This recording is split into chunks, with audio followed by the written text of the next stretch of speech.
하나 팩트 체크를 하고 싶은데요. 지금 현재 이 법안에서 그런 개인의 우리 국민의 그런 개인적인 사적인 텔방을 우리가 모니터링하는 것이 절대 아닙니다. 공개된 온라인상의 내용만 얘기를 하는 것이고요. 그게 공개됐다는 게 제가 말씀드린 그리고 대로 예, 조금만 더 이제 설명을 드리면 지금 뭐 이걸 왜 사전 검열하냐 사후에 하자 이렇게 하셨는데 이런 성착취 영상 같은 거는 한번 만들어지면은 일파만파로 퍼지면 나중에 잡기가 굉장히 힘들어요. 그래서 그 뭐 지난번에 뭐 작년에 뭐 조수빈이나 뭐 이런 분들이 다 이제 구속이 되고 벌을 받고 있지만은 그 사람들이 만들어 놓은 그 성착취물은 아직까지 돌고 있기 때문에 피해자들이 계속 피해를 보고 있기 때문에 네. 이런 것은 아예 유통 자체를 못하도록 사전에 해야 된다라는 그런 그런 타당성이 부여가 되는 것이죠. 대한민국의 정책을 집중 탐구하는 여의도 정책 발굴단. 최지은 더불어민주당 선대위 대변인, 김재섭 전 국민의힘 비대위원 스튜디오에 나오셨습니다. 어서 오세요. 네, 반갑습니다. 안녕하세요. 네, 지금 유튜브로도 방송이 생중계로 나가고 있습니다. 유튜브 댓글도 저희들이 실시간으로 다 확인을 하고 있으니까요. 저희들 모습을 보고 싶으신 분들, 또 댓글로 참여하시고 싶으신 분들 유튜브에서 표창원의 뉴스 하이킥을 검색해서 들어와 주시면 감사하겠습니다. 청취자 여러분께 먼저 한 가지 안내 말씀드리겠습니다. 충남 천안 산란계 농장에서 고병원성 조류 인플루엔자가 발생했습니다. 전국 농장은 방역을 강화해 주시고요. 의심 가축을 발견하신다면 1588-4060 혹은 1588-9060에 신고해 주시기 바랍니다. 네, 정책 토론 본격적으로 들어가기 전에 현안 하나 좀 짚어보겠습니다. 윤석열 후보자의 부인 김건희 씨의 허위 경력 의혹이 오늘 새롭게 나왔는데요. 김건희 씨가 언론에 해명까지 했고요. 어떻게 보세요? 우선 김재섭 비대위원님 어떻게 보십니까? 뭐 들으시는 분들 다 비슷하게 느끼셨겠지만 명쾌하진 않았다고 생각이 됩니다. 예. 그러니까 뭐 기간과 관련된 그러니까 근무 기간과 관련된 내용도 뭐 게임 기억이 잘 안 산업화 때. 난다. 예. 기억이 잘 안 난다는 태도를 보이셨고 네. 그다음에 어떤 이력과 관련돼서도 뭐 좀 뭐 이렇게 욕심냈다고 했었나요? 예. 예, 좀 과장된 이력들을 수상 이력. 수상 이력들을 좀 했다는 거. 네. 국민들이 납득되실 때까지 충분한 해명이 필요하다고 생각이 됩니다. 같은 네. 당이고 싶지만 돋보이고 싶었다는 말씀을 하셨죠. 네. 그것이 충분한 우리가 사유는 되지 않다고 보고요. 궁금해하신 점들, 의혹이 제기되는 점들은 다 털고 넘어가야 된다. 애초에 캠프의 기조가 그랬고 네. 처음부터 윤석열 후보도 그에 대해서는 일관된 입장을 보여왔기 때문에 네. 다 털고 넘어야 한다고 생각합니다. 네.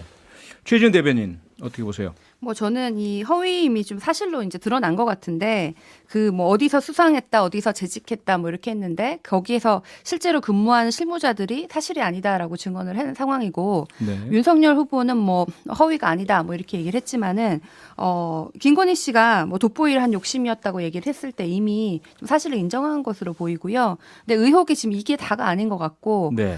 굉장히 많은 의혹이 이제 한두 건이 아니고 더 나올 것 같고 실제로 또 모친과 함께 사기 범죄에 연루돼서 지금 그 실상도 지금 조사되고 있지 않습니까? 뭐 주가 조작이라든지 도이치모터스 말씀이시죠? 예, 네. 그리고 양평 땅에 대한 뭐 특혜 의혹이라든지 그래서 이런 것들이 이분이 만약에 윤석열 후보가 당선이 되면 영부인이 될 분인데 네. 이분에 대한 이런 경력 같은 것이 정말 어디까지가 우리가 이 사람의 실체를 믿을 수 있는지 이런 것에 대해서 의심이 갑니다. 최지은 대변인 이건 어떠세요?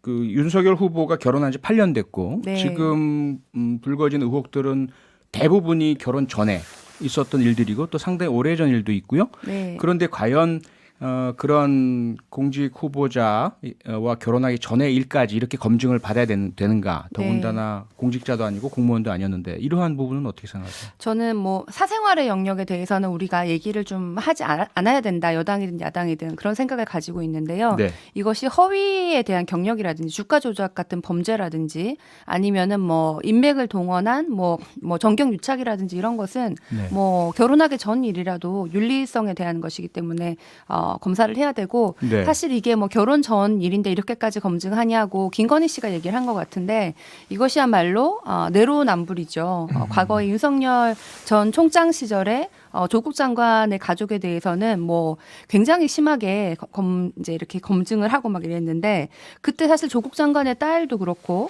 뭐 공무원이 아니고 조국 장관이 훨씬 장관이 되기 전에 있었던 일에도 엄청나게 검증을 했는데 네. 본인에 대해서는 뭐 이게 뭐가 문제냐라고 얘기를 하는 것이 이게 과연 윤석열 씨의 공정인가 이런 의문도 들고요. 또 네. 인과응보라고 생각을 합니다. 네. 본인이 그렇게 검찰총장 때 한 그 똑같은 잣대로 이중잣대가 아니라 똑같은 잣대로 본인도 검증을 받기를 바랍니다. 인과응보. 김재섭 위원님 어떻게 보세요? 지금 굉장히 길게 자당 후보를 비판하신 것 같은데 2021년 7월 12일 날 이재명 후보가 하신 말씀 제가 다시 말씀드릴게요.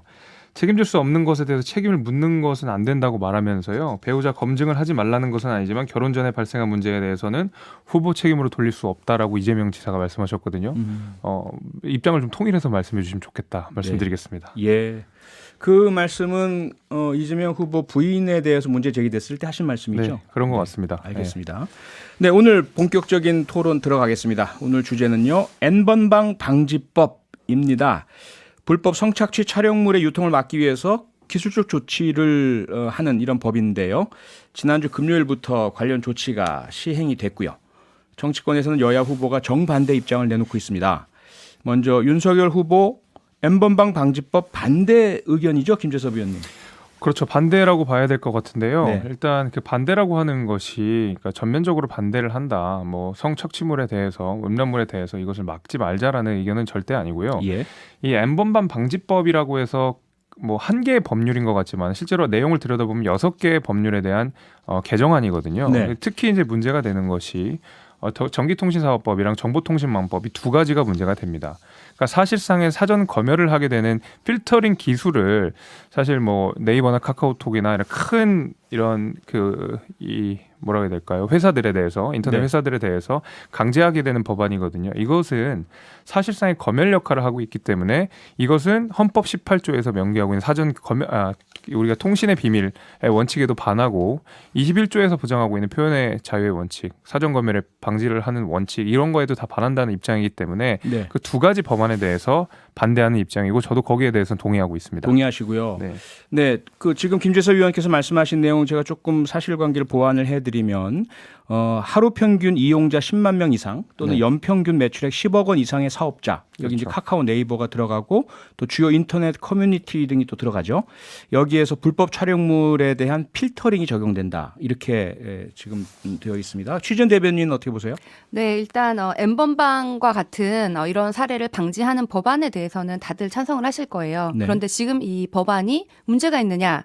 여기에 대해서는 이제 국민의힘이 갑자기 문제가 있다고 하는데 예. 그 이유 중에 하나가 사전 검열 얘기를 하셨는데 헌법에 나와 있는 사전 검열의 요건에는 그 사전 검열 여부 판단하는 것 중에 하나가 행정권이 주체가 된 사전 심사 절차를 얘기를 하고 있습니다. 그런데 지금 이 정보통신 사업자에게 자체적인 필터링 요구하는 것은 행정권이 주체가 되는 것이 아니고 그 사업자에게 그렇게 하도록 하는 것이에요. 네. 그래서 이런 공개된 온라인 공간에서 필터링은 이미 많은 사업자들이 실제로 하고 있고 예. 예를 들어서 뭐 네이버라든지 이런 데가 이미 하고 있는데 스크리닝이라는 용어를 써서 하고 있죠. 네, 근데 그런 업체들에게 우리가 헌법 위반했다고 하지 않잖아요. 네. 그래서 왜 이것이 헌법인지 이건 사전 검열이 아니다. 그리고 오히려 이런 선정적이고 폭력적 콘텐츠 뭐 이런 것들을 필터링하는 것은 그런 사전 검열하고는 관계가 없다. 이렇게 말씀을 드립니다. 이재명 후보의 입장을 그대로 말씀해 주신 거죠? 네, 뭐 이재명 후보 예. 같은 경우에는 사실은 뭐 표현의 자유 같은 경우에도 어느 정도의 권한, 뭐 이런 의무가 따른다 네. 이런 입장이시고요. 예. 사실 우리가 만약에 N번방 방지법이 좀 부족하다고 그러면은 필요한 네. 것은 보완이지 개정이 아니라고 생각합니다. 김재섭 위원님. 그런데 네. 이 문제가 있어요. 뭐냐면 아시겠지만 이 법안 처리할 때 국민의힘 의원 50명이 함께 찬성을 해서 통과를 시킨 거고요. 네네. 그런데 지금 국민의힘에서 N번방 방지법 반대하고 재개정 요구한다.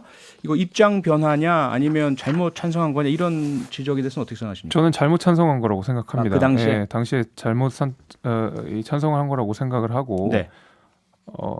그 말씀 그런 지적들이 있었죠. 지금 국민의힘에 왜 입장 변화를 하냐라고 네. 주장을 하신다 그러면 예. 사실 민주당도 여기에서 자유롭기 어렵습니다. 왜냐하면 우리가 20대 국회 때도 그러니까 박근혜 정부 때 마찬가지로 그 테러 방지법이라고 불리는 것에 대해서 민주당이 굉장히 길게 필리버스터를 해가면서 그랬죠. 강렬하게 반대를 했었지 않습니까? 네. 근데 사실 그건 사전 검열도 아니고 사후에 삭제할 수 있는 권한에 대해서도 이거 과도한 표현의 자유 침해다라는 방식으로 이야기를 하셨었는데 불과 몇 년 만에 입장이 바뀌어가지고 적극적으로 이 법안을 제출을 하신 거는 기본적으로는 입장 변화에 대한 것은 민주당이 여기에 대해서 피해가기 어렵다고 생각이 되고 당시 이제 뭐 맥락은 좀 있었겠지만 N번방 이슈에 대해가 너무 컸었고 약간 여론에 떠밀려서 당시에 당선인 지금 현재 21대 국회의원이 아닌 20대 국회가 임기 말에 약간 급속도로 처리된 부분이 있어서 이 부분은 우리가 입장선회가 분명히 있어야 된다고 저는 보는 입장인데 아까 전에 말씀하신 내용이 납득하기가 좀 어려운 게요. 뭐 다른 것은 사전 검열 안 하고 이런 말씀하셨는데 우리 1996년에 제가 기억나는 헌법재판소 판례 중에 이게 회사가 검열을 하기 때문에 사전 검열이 아니다 이렇게 말씀하시면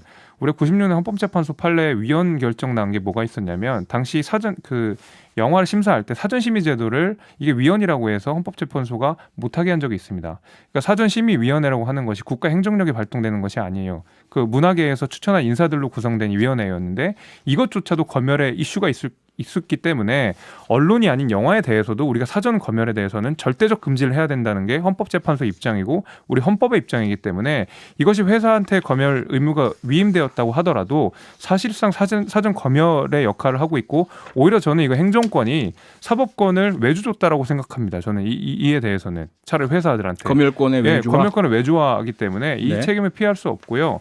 지금 계속 이제 민주당에서 주장하는 거 아마 최재훈 대변인도 같은 주장을 하시는 것 같은데 이것이 사전 검열이 아니다. 예. 도청 감청이 아니다.